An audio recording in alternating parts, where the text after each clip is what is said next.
Hello everyone, welcome back to the channel. I am Ayushi Negi and today we are revising government budget. हमने 3 chapters पढ़े macro में, 2 revise कर लिए, last chapter है. Now this we gonna revise with the help of MCQs क्योंकि इतना difficult नहीं है और इसमें एज सच कोई बहुत ज़्यादा रिवाइज कराने की ज़रूरत नहीं, बट फिर भी हम जो भी इसमें रिविजन करेंगे that we will do with the help of MCQs. So today I am gonna discuss 4 और 5. कल भी हम 4 और 5 MCQs करेंगे जिसमें आपका सारा चैप्टर कंप्लीट हो जाएगा. लास्ट में इसमें थोड़े से न्यूमेरिकल्स हैं गवर्नमेंट बजट के, वो भी हम देखेंगे और फिर तीनों चैप्टर्स आपके रिवाइज हो जाएंगे. कितने बचेंगे मैक्रो में? फिर 2 चैप्टर्स, एक बैलेंस ऑफ पेमेंट और एक मनी एंड बैंकिंग. सो वो हम स्टार्ट करेंगे. ठीक है, now let's start with the first question. क्या है?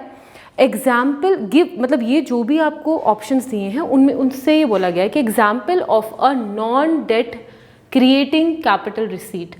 सो देखो ये क्या वर्ड है? Non debt creating capital receipts. Now options has been given कि बोरोइंग्स होगा, एक्सटेंशन ऑफ बोरोइंग्स होगा, रिकवरी ऑफ लोन्स होगा या none of these.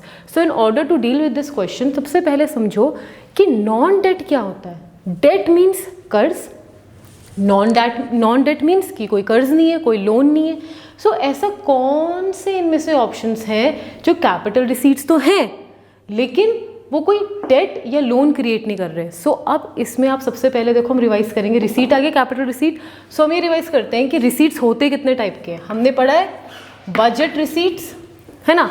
Budget receipt बोलो या टोटल रिसीट, तो ये बजट रिसीट्स कितने टाइप के होते हैं? एक होता है आप पे रेवेन्यू रिसीट और एक होता है आप पे capital receipts. And revenue receipts का हमने पढ़ा था ना, वो सारे के सारे रिसीविंग्स गवर्नमेंट के जो गवर्नमेंट को मिल रही है, बट होगा क्या उससे कि कोई भी लायबिलिटीज क्रिएट नहीं होगी और ना ही एसेट्स पे कोई फर्क पड़ेगा. बट कैपिटल रिसीट्स में क्या होता है कि लायबिलिटीज क्रिएट होती हैं और एसेट्स में या फिर कोई फर्क पड़े, या तो डिक्रीज हो रही है या कुछ हो रही है. सो बजट रिसीट में 2 ही चीज़ थी, या तो आपके एसेट्स फॉल होंगे या आपकी लायबिलिटीज क्रिएट होंगी. अगर ये 2 चीज़ें हो रही हैं तो वो तो आपका कैपिटल रिसीट्स है. अगर ये दोनों चीज़ें नहीं हो रही हैं तो वो रेवेन्यू रिसीट्स है. हमने इसके एग्जाम्पल पढ़े थे, कितने सारे थे. सैलरीज था आपका और आपके पेंशन्स हो गए, है ना. कोई भी एडमिनिस्ट्रेशन को मेंटेन करने के लिए कोई एक्सपेंडिचर है वो भी इसके अंडर आएगा. कोई भी आपका एजुकेशन सेक्टर में, हेल्थ सेक्टर में, इनमें जो भी खर्चे हैं वो सारे के सारे रेवेन्यू. क्यों? क्योंकि अगर आप कोई सैलरी पे कर रहे हो या आप एजुकेशन हेल्थ में कोई खर्चा कर रहे हो तो उससे कोई लायबिलिटी थोड़ी क्रिएट हो रही है, कर्ज थोड़ी क्रिएट हो रहा है, ना ही कोई गवर्नमेंट की एसेट्स रिड्यूस हो रही है ना. सो ये सारे के सारे एग्जाम्पल थे रेवेन्यू रिसीट्स के. इसमें एक और मेन एग्जाम्पल क्या था? Interest payment. इंटरेस्ट पेमेंट भी रेवेन्यू रिसीट्स में आता है. अब आप बोलोगे इंटरेस्ट पेमेंट को रिड्यूस करके तो लायबिलिटी हमारी कहीं ना कहीं कम हो रही है, बट ऐसा नहीं है. ठीक है, सो ये सारे के सारे क्या होते हैं? एक मिनट, सॉरी, ये सैलरी वगैरह नहीं, ये है आपके रिसीविंग्स. सॉरी, जो गवर्नमेंट को रिसीविंग्स मिल रही है तो इसमें आपके पास आएगा टैक्स और नॉन टैक्स. सॉरी, जो भी एग्जाम्पल्स दिए थे मैंने आपको वो एक्सपेंडिचर के थे, रेवेन्यू एक्सपेंडिचर के. ये तो गवर्नमेंट की रिसीविंग्स है ना, तो गवर्नमेंट की रिसीविंग्स किससे हो रही है? यहाँ पे टैक्स से और नॉन टैक्स से. जो हम टैक्स पे करते हैं या फिर जो नॉन टैक्स वाले रिसोर्सेज होते हैं उससे जो भी चीज़ें मिलेंगी वो रेवेन्यू रिसीट्स होंगी. ना ही वो कोई लायबिलिटी क्रिएट कर रहा है, ना ही एसेट्स. और रेवेन्यू रिसीट्स में क्या हो जाएगा? बोरोइंग्स, कि गवर्नमेंट बोरोइंग्स भी तो कर सकती है. बोरोइंग करेगी तो गवर्नमेंट को पैसा तो मिलेगा, बट वो एक लायबिलिटी क्रिएट कर देगा कि फ्यूचर में मेरे को पे करना है. दूसरा क्या है? डिसइन्वेस्टमेंट. दैट मीन्स अगर गवर्नमेंट की कोई अपनी एसेट्स है या किसी कंपनी में कोई होल्डिंग है, कोई शेयर है, तो गवर्नमेंट उसे बेच सकती है, उसे सेल कर सकती है. सेल करेगी तो पैसा तो मिलेगा, रिसीविंग्स तो आएगी, लेकिन उससे एसेट्स गवर्नमेंट के कम हो जाएंगे. दूसरा क्या है? Recovery from loans. या आपने किसी को लोन दिया है, कुछ करा है, वो अगर आपको पैसा वापस मिल रहा है गवर्नमेंट को, तो वो भी क्या होगा? कैपिटल रिसीट्स में आएगा. लेकिन वो कर क्या रहा है? एक्चुअल में गवर्नमेंट की एसेट्स को रिड्यूस कर रहा है, क्योंकि जिससे लोन लेना था अगर वो लोन नहीं दे रहा है तो गवर्नमेंट पे अभी होल्ड है कि अगर ये लोन नहीं लेगा तो मैं इसकी सिक्योरिटीज़ ले लूँगा, इसके एसेट्स ले लूँगा. लेकिन जैसे ही उसने लोन लिया, गवर्नमेंट ने रिकवर करा पैसा, वो होल्ड चला गया. तो दैट मीन्स कैश आ रहा है लेकिन एसेट्स फॉल हो रहे हैं और यहाँ लायबिलिटीज क्रिएट हो रही है. सो इसलिए ये कैपिटल रिसीट्स है. और रेवेन्यू रिसीट्स मतलब नॉर्मल, ना ही कोई एसेट्स और ना ही कोई लायबिलिटीज, मतलब टैक्स और नॉन टैक्स. तो आपका क्वेश्चन क्या था कि example of a non debt creating capital receipts, जो कोई कर्ज ना कर रही हो। तो देखो, अगर बोरोइंग्स है तो बोरोइंग्स में तो डेट आता है, लोन आता है, तो ये हो नहीं सकता। दूसरा, एक्सटेंशन ऑफ बोरोइंग्स, मतलब बहुत ज़्यादा बोरोइंग्स करो तो यहाँ पे भी नहीं हो सकता। तीसरा क्या है, रिकवरी ऑफ लोन्स, ये होगा ऑप्शन, क्योंकि अगर गवर्नमेंट ने किसी को लोन दिया है और अब वो वापस मिल रहा है गवर्नमेंट को, तो वो ही तो नॉन डेट है, वो कोई लोन थोड़ी कर रहा है। बस इससे होगा क्या, इससे लायबिलिटीज तो नहीं बढ़ेगी, डेट तो नहीं क्रिएट होगा, लेकिन गवर्नमेंट के एसेट्स रिड्यूस हो जाएंगे। सो अगर क्वेश्चन में होता give an example of capital receipts which reduces the assets of the government, तो क्या होता, रिकवरी लोन्स। क्वेश्चन बहुत तरीके से फ्रेम हो सकता है, और यहाँ पे क्या क्वेश्चन फ्रेम हुआ, examples of a non debt creating, तो ये भी कोई डेट हमारी क्रिएट नहीं कर रहा है, राइट। ऐसे ही यहाँ पे बहुत सारे क्वेश्चंस आएंगे जो आपको कंसेप्ट से समझ के फिर डील करने, राइट। अब एक और क्वेश्चन देखते हैं। Okay, second question is what does zero primary deficit means. देखो, अभी कैपिटल रिसीट्स, रेवेन्यू रिसीट्स ये समझ लिए, रिवाइज कर लिए। अब देखो, हमने डेफिसिट्स भी तो पढ़े थे 3 टाइप के, एक फिस्कल डेफिसिट, एक रेवेन्यू डेफिसिट और एक प्राइमरी डेफिसिट। सो अब समझो, देखो क्वेश्चन क्या है, what does zero primary deficit mean. जो भी क्वेश्चन में गिवन होता है आप बस वो लिख दो। इन्होंने क्या बोला है कि प्राइमरी डेफिसिट अगर आपका जीरो है तो इससे आप क्या समझे, तो सबसे पहले प्राइमरी डेफिसिट जीरो है, लिख दिया। अब दूसरी चीज आपको क्या करनी है, दूसरी चीज आपको इसको और अब एनालाइज करना है। तो पहले देखो, प्राइमरी डेफिसिट का फॉर्मूला क्या होता है, primary deficit means fiscal deficit minus your interest payments, यही तो होता है। हमने पढ़ा है, सब पढ़ा है, रिवाइज करा है, नहीं देखा तो पुरानी वीडियोस देख लो। पीडी मतलब एफडी माइनस आईपी, और फिस्कल डेफिसिट ही हमारा क्या होता है, किसके बराबर होता है, this is equals to borrowings. ये भी मैंने पढ़ा है कि एफडी हमारे बोरोइंग्स के बराबर क्यों है, या इसे हम इक्वल क्यों लेते हैं। तो देखो, अगर हमारा fiscal deficit is equals to borrowing है, और अगर हम इसमें से माइनस कर देते हैं इंटरेस्ट पेमेंट्स, दैट मीन्स जो भी हमने पुराने लोन दिए हैं उसमें हम इंटरेस्ट पेमेंट्स तो लगता है ना, वो हम पे कर रहे हैं, दोनों को माइनस करेंगे तो हमारा मिलेगा प्राइमरी डेफिसिट। लेकिन यहाँ प्राइमरी डेफिसिट कितना है, जीरो। दैट मीन्स जितनी भी मेरी बोरोइंग्स रही होंगी, मतलब जितनी भी मेरी एफडी रही होगी, उतना ही मैंने इंटरेस्ट पेमेंट भी दिया होगा। सपोज करो आपकी बोरोइंग्स है 20 करोड़, तो मेरा आईपी भी कितना रहा होगा, 20 करोड़, तभी तो मेरा पीडी जीरो आया। तो इससे आप समझे क्या कि गवर्नमेंट ने जो भी नई बोरोइंग्स करी वो क्यों करी, वो सिर्फ करी ताकि वो अपने पुराने लोन्स चुका पाए, वो अपने पुराने इंटरेस्ट पेमेंट्स दे पाए। इसीलिए 20 करोड़ की बोरोइंग्स करी और 20 के 20 आईपी में इन्वेस्ट कर दी या खर्च कर दी। ये बहुत ही वर्स्ट सिचुएशन है। इसका मतलब पुराने या पिछले जो हमारी इकोनॉमी रन हुई थी उसमें गवर्नमेंट ने इतना ज़्यादा लोन लिया था, या डेट का जो वैल्यू इतनी हाई थी कि गवर्नमेंट को बोरोइंग्स करनी पड़ी सिर्फ अपना आईपी पे करने के लिए, और फ्यूचर के डेवलपमेंट के लिए कुछ है ही नहीं। तभी तो यहाँ पे पीडी जीरो है। अगर पीडी की कुछ वैल्यू आ जाती, माना 20 करोड़ का लोन बोरोइंग्स करी है और 10 करोड़ का इंटरेस्ट पेमेंट कर दिया, तो आपका पीडी कितना आया, 10। That means interest payment 10 crore है। अब जो ये 10 करोड़ बचे हैं हमारे बोरोइंग्स में से, वो गवर्नमेंट ने इसलिए करा है ताकि वो और डेवलपमेंट कर पाए इकोनॉमी में, इंफ्रास्ट्रक्चर को डेवलप कर पाए, या कुछ ना कुछ कंस्ट्रक्शन वर्क कर पाए, या कोई स्कीम्स चला पाए। इस वजह से डेवलपमेंट के लिए लगाया है। बट यहाँ तो ऐसा कुछ है ही नहीं। यहाँ तो जितना गवर्नमेंट ने बोरो करा है उतना ही आईपी कर दिया। मतलब बोरोइंग्स करी किस लिए थी, एक पुरानी बोरोइंग्स को पे करने के लिए, विच इज़ वेरी वर्स्ट। तो यही इसका प्रॉपर मीनिंग है या प्रॉपर डेफिनेशन है कि what does zero primary deficit means. तो आप लिखोगे जीरो, पूरा ऐसे वर्किंग शो करोगे, and then you will write primary deficit zero means that the government has taken borrowings only to repay your interest payments, not for any development purposes. That is what you have to write. और ये हमने सब पढ़ा हुआ है, right. आप videos में search करना, आपको सब मिलेगा। ओके, नेक्स्ट क्वेश्चन देखते हैं। ओके, नेक्स्ट क्वेश्चन है what one step can be taken through market to reduce the consumption of product harmful for health. बहुत ही बेसिक जनरल क्वेश्चन है, बट इसे भी हम कर लेंगे। देखो, ऐसा क्या करना चाहिए कि अगर कोई प्रोडक्ट हार्मफुल है हमारे हेल्थ के कंजम्पशन के लिए, तो क्या करो, कैसे हम उसका कंजम्पशन कंट्रोल कर सकते हैं। सिंपल सी बात है, टैक्सेस उसमें ज़्यादा कर दो। टैक्स हाई कर देंगे तो कॉस्ट या प्राइस भी हाई हो जाएगी। कॉस्ट प्राइस हाई हो जाएगी तो कहीं ना कहीं डिमांड में फ़र्क पड़ेगा। दैट मीन्स आपकी डिमांड में कोई ना कोई इफेक्ट आएगा। अब बहुत लोग ये सोचेंगे कि ऐसा तो नहीं होता, अगर अल्कोहल के, सिगरेट्स के, इनके प्राइस बढ़ जाए तब भी जिनको कंज्यूम करना है वो तो करेंगे, because it's a habitual thing. लेकिन हम तो अपनी तरफ से बेस्ट करेंगे ना, हम तो अपनी तरफ से बेस्ट करेंगे, और कहीं ना कहीं अगर 100 लोग उसे कंज्यूम करते हैं और हम इतना भी अटेम्प्ट कर पाए कि 20 लोगों ने भी कंजम्पशन कम कर दिया, तो वो भी इकोनॉमी के लिए क्या है, बेस्ट है। समझ आया?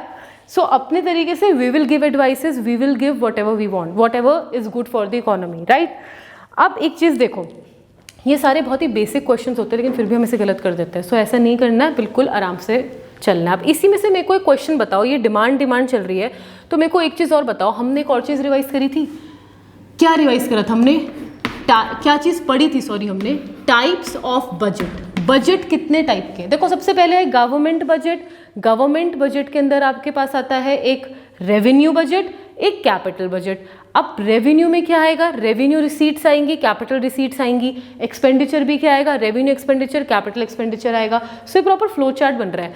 फिर आएगा टाइप्स ऑफ बजट की, बजट कितने टाइप के हो सकते हैं, हमने पढ़ा था ना, एक होता है बैलेंस बजट, एक होता है सरप्लस बजट, एक होता है deficit budget. Balance budget means कि जहाँ एक्सपेंडिचर और रिसीट्स दोनों सेम है, दोनों इक्वल है।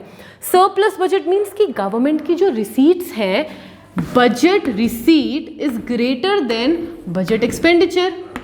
यहां पे क्या है, budget receipt is equals to budget expenditure. इसमें क्या है, डेफिसिट बजट में क्या है, your budget expenditure is greater than your budget receipts, right. अब क्वेश्चन ये है कि अगर कोई economy, if the economy is facing recession, अगर कोई इकोनॉमी रिसेशन फेस कर रही है तो उनमें से कौन सा बजट बेस्ट होगा, that the government should frame, कौन सा बजट होगा। सो देखो, सबसे पहले देखो, अगर आपको जो भी क्वेश्चन में दिया रहता है ना, आपको स्टार्ट वहाँ से करना है जहाँ से प्रॉब्लम दी है। क्या लिखा है कि अगर किसी इकोनॉमी में रिसेशन है, सो आप रिसेशन वर्ड को उठाओ। रिसेशन मतलब कि इकोनॉमिक एक्टिविटीज़ कहीं ना कहीं स्लो डाउन हो गई है।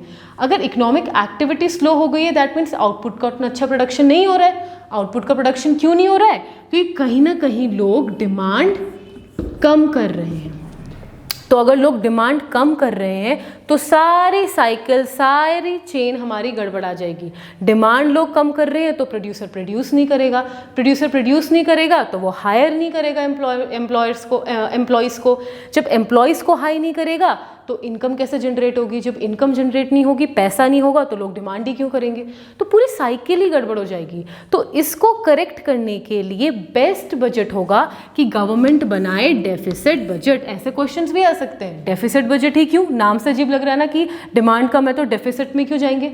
अरे डेफिसिट में इसलिए जाएंगे क्योंकि गवर्नमेंट देखो ना खर्चा ज़्यादा करेगी। फिर गवर्नमेंट का डेफिसिट आया क्यों, क्योंकि गवर्नमेंट अभी ज़्यादा एक्सपेंडिचर कर रही है जितनी उसकी रिसीविंग्स है। रिसीविंग्स कम है लेकिन खर्चा वो ज़्यादा कर रही है, क्योंकि गवर्नमेंट कर सकती है खर्चा ज़्यादा। कैसे, क्योंकि जितनी उसकी रिसीविंग्स थी कम पड़ गई, कुछ नहीं होता, बोरो कर लिया। बोरो कर लिया तो किसमें लाइबिलिटी क्रिएट हो गई, लाइबिलिटी क्रिएट हो गई तो वो कौन सा बन गया, कैपिटल रिसीट्स। तो गवर्नमेंट कर सकती है। अगर ज़्यादा खर्चा करेगी तो खर्चा करेगी किसमें, इकोनॉमी में। इकोनॉमी में खर्चा करेगी तो डिफरेंट डिफरेंट स्कीम्स लाएगी, पॉलिसीज़ लाएगी, सब्सिडीज़ लाएगी, टैक्सेस को कहीं ना कहीं कम करेगी, तो लोगों की डिमांड में या परचेजिंग पावर में कुछ इंप्रूवमेंट आएगी और डिमांड हल्की हल्की इंक्रीज होना स्टार्ट होगी। अगर डिमांड इंक्रीज होगी तो साइकिल में इंप्रूवमेंट आएगी, आउटपुट का प्रोडक्शन होगा, एम्प्लॉयमेंट जनरेशन, सारी चीज़ें होंगी। सो इस तरीके से आपको समझना है, इतना सिंपल नहीं आएगा, किसी ना किसी क्वेश्चन फॉर्म में आएगा। इसका एक और क्या बन सकता है, क्या इसका दूसरा क्वेश्चन बन सकता है कि कोई इकोनॉमी अगर इन्फ्लेशन डील कर रही है, अगर इन्फ्लेशन डील कर रही है तो इसका मतलब क्या हो रहा होगा, डिमांड लोगों की बहुत ज़्यादा हो रही होगी, एक हद से ज़्यादा हो रही होगी, इतनी ज़्यादा हो रही होगी कि उसके प्राइजेस ही हाई हो गए। तो उसे कंट्रोल कैसे करना है, जब डिमांड ज़्यादा है तो अब गवर्नमेंट को ज़्यादा खर्चा करने की ज़रूरत नहीं है, तो आप लगा दो वहाँ पे सरप्लस बजट। क्योंकि वहाँ पे सरप्लस बजट में होगा क्या कि budget receipts, that means government पे रिसीट्स ज़्यादा है, वो खर्चा कम कर रही है, तो आपको सरप्लस बजट लगाना है। सो ऐसे ऐसे डिफरेंट डिफरेंट क्वेश्चन है जो आपको करने हैं और समझने हैं, राइट। अब एक और क्वेश्चन देखते हैं। ओके, अब देखो नेक्स्ट क्वेश्चन क्या है, which among the following is not an example of revenue expenditure. आ गया रेवेन्यू एक्सपेंडिचर, रेवेन्यू रिसीट्स पढ़ ली, कैपिटल रिसीट्स पढ़ ली, अब रेवेन्यू एक्सपेंडिचर और कैपिटल एक्सपेंडिचर पढ़ते हैं। देखो लेकिन सबसे पहले यहाँ देखो, हमने ये पढ़ा था गवर्नमेंट का स्ट्रक्चर, क्या था ये गवर्नमेंट का स्ट्रक्चर? गवर्नमेंट स्ट्रक्चर मतलब गवर्नमेंट बजट। क्या था गवर्नमेंट बजट? एक था आपका रेवेन्यू बजट, एक था आपका कैपिटल बजट। रेवेन्यू बजट में आपके पास है रेवेन्यू रिसीट्स और एक है रेवेन्यू एक्सपेंडिचर। क्योंकि ये अपने आप में बजट है ना, तो बजट में रिसीट्स भी आएंगी और एक्सपेंडिचर भी आएगा। लेकिन बजट है किसका? रेवेन्यू का, इसलिए रिसीट्स किसकी आएंगी? रेवेन्यू की। एक्सपेंडिचर भी किसका आएगा? रेवेन्यू का। सेम है कैपिटल बजट। सो कैपिटल में क्या आएगा? कैपिटल रिसीट्स और आएगा कैपिटल एक्सपेंडिचर। दोनों को क्लब करोगे, इन दोनों को क्लब करोगे मिलेगा रेवेन्यू बजट, इन दोनों को क्लब करोगे मिलेगा कैपिटल बजट। क्लियर? सो हमने अभी तक रिसीट्स और रिसीट्स तो समझ ली। अब हम एक बार रिवाइज कर लेते हैं रेवेन्यू एक्सपेंडिचर। देखो रेवेन्यू एक्सपेंडिचर और कैपिटल एक्सपेंडिचर में फिर वही अंतर है। क्या अंतर है?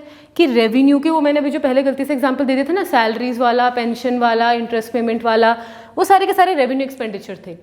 दैट मीन्स वो सारे के सारे एक्सपेंडिचर जो ना तो कोई एसेट्स बनाते हैं और ना ही कोई लाइबिलिटीज़ को वो करते हैं, कम करते हैं। ठीक है, सो यहाँ पे क्या होगा? ना ही ऐसे एक्सपेंडिचर ना ही एसेट्स क्रिएट करेंगे या लाइबिलिटीज़ को रिड्यूस करेंगे। अगर ऐसा कुछ है तो वो रेवेन्यू है, और अगर ये कुछ ना कुछ हो रहा है, एसेट्स क्रिएट हो रहे हैं, लाइबिलिटीज़ रिड्यूस हो रही हैं, तो वो आपका कैपिटल एक्सपेंडिचर आएगा। अब एग्जाम्पल्स फटाफट से देख लो। सैलरीज, पेंशन, एडमिनिस्ट्रेशन के डेवलपमेंट में कोई खर्चा हुआ है, किसी सेक्टर में, प्राइमरी, सेकेंडरी, टर्शरी, कुछ भी हो सकता है, उस सेक्टर्स में कोई खर्चा हुआ है, इंटरेस्ट पेमेंट में। ये सारे के सारे एग्जांपल्स डिटेल में मैंने आपको पढ़ाए हैं, वीडियो देख लेना, फिर भी आप अभी रिवाइज कर लो। तो देखो, कोई सैलरी पे कर रहे हो तो एसेट्स थोड़ी क्रिएट हो रही है गवर्नमेंट की। कोई आप पेंशन दे रहे हो तो भी एसेट्स नहीं क्रिएट हो रही है, ना लाइबिलिटीज रिड्यूस हो रही है। बस यहाँ पे कहीं कंफ्यूजन आएगा इंटरेस्ट पेमेंट में, कि अगर हम अपना इंटरेस्ट पे कर रहे हैं तो लाइबिलिटीज तो गवर्नमेंट की रिड्यूस हो रही है ना, तो ऐसा नहीं है। आपको याद रखना है, रेवेन्यू एक्सपेंडिचर आपका शॉर्ट टर्म एक्सपेंडिचर होता है, जो गवर्नमेंट हर बार करती है, वो रेकरिंग नेचर का होता है। तो इंटरेस्ट पेमेंट भी तो रेकरिंग नेचर का होता है। इंटरेस्ट पेमेंट आप मंथली देते हो, हर महीने देते हो आप, तो इसलिए इंटरेस्ट पेमेंट रेवेन्यू के अंडर आता है। और एक्सपेंडिचर कैपिटल एक्सपेंडिचर में आएगा रिकवरी या repayment of loans. Recovery of loans तो रिसीट्स में था, repayment of loan that means खर्चा। गवर्नमेंट ने किसी से लोन लिया था, अब वापस रीपे कर रही है। अगर पूरा का पूरा रीपे कर रही है तो लायबिलिटी कम हुई। दैट मीन्स इंटरेस्ट पेमेंट और रिपेमेंट में अंतर है। रिपेमेंट मतलब आप पूरा पैसा दे रहे हो विद इंटरेस्ट, खत्म, काम निपटाया, अब मुझे रोज रोज नहीं देना। इंटरेस्ट पेमेंट में आप बाउंडेड हो, आपको हर महीना देना है, इसलिए आपका रिपेमेंट ऑफ लोन्स कैपिटल में आता है, इंटरेस्ट पेमेंट्स रेवेन्यू में आता है। और इसके और एग्जांपल्स क्या हो जाएंगे? किसी तरीके का भी एक्सपेंडिचर जो गवर्नमेंट की एसेट्स क्रिएट कर रहा है, जैसे अगर गवर्नमेंट ने कोई मशीनरी खरीद ली, या गवर्नमेंट ने कोई इंडस्ट्री सेटअप कर ली, या गवर्नमेंट ने कोई नई टेक्नोलॉजी डेवलप कर ली, रोड्स बना दिए, फ्लाईओवर्स बना दिए, इंफ्रास्ट्रक्चर में डेवलपमेंट कर दिया, तो ये सारे के सारे गवर्नमेंट के क्या क्रिएट करेंगे? Assets, right. सो ये हो गई बात। अब यही तुमसे क्वेश्चन में पूछा है कि which among the following is not an example of revenue expenditure. मतलब रेवेन्यू एक्सपेंडिचर का कोई एग्जाम्पल नहीं है ये। दैट मीन्स ये ना ही कोई एसेट क्रिएट कर रहा होगा और ना ही लायबिलिटी। तो देखो, पेमेंट ऑफ इंटरेस्ट, अभी पढ़ा ना इंटरेस्ट पेमेंट।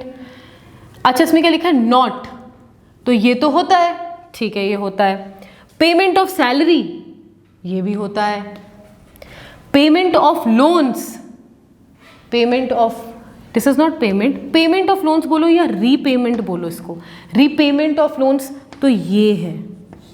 क्योंकि देखो दूसरा क्या लिखा है? Expenditure on health sector. तो हेल्थ सेक्टर मतलब इसमें गवर्नमेंट की कोई एसेट्स थोड़ी क्रिएट हो रही है, ये तो गवर्नमेंट एक तरीके से डिफरेंट सेक्टर्स पे खर्चा कर रही है, जो नॉर्मल खर्चे हैं गवर्नमेंट के, ठीक है। सो यहाँ पे कौन सा ऐसा है जो रेवेन्यू एक्सपेंडिचर नहीं है?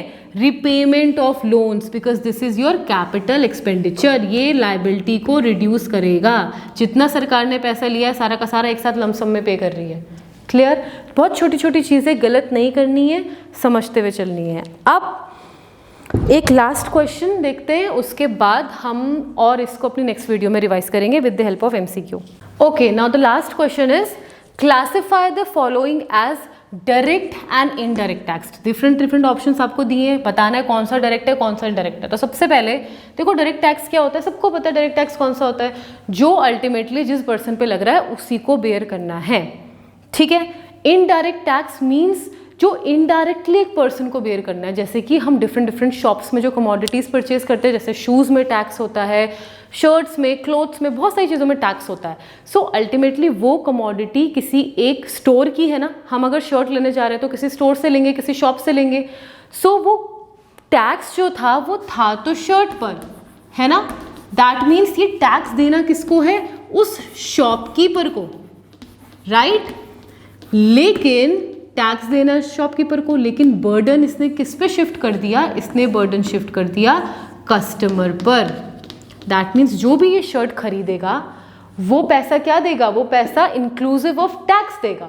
सो अल्टीमेटली टैक्स पे कर कौन रहा है, टैक्स हम लोग पे कर रहे हैं, we consumers, we customers, we are paying tax, हम टैक्स पे कर रहे हैं। लेकिन अल्टीमेटली वो फर्दर गवर्नमेंट को कौन देगा, शॉपकीपर देगा, जो कई बार नहीं देते हैं। अगर जीएसटी या प्रॉपर इनवॉइस वाला बिल नहीं लो तो ऐसी कच्चा बिल दे दो तो वो कुछ भी रेट लगा देते हो और क्या पता टैक्स ना देते हो, है ना।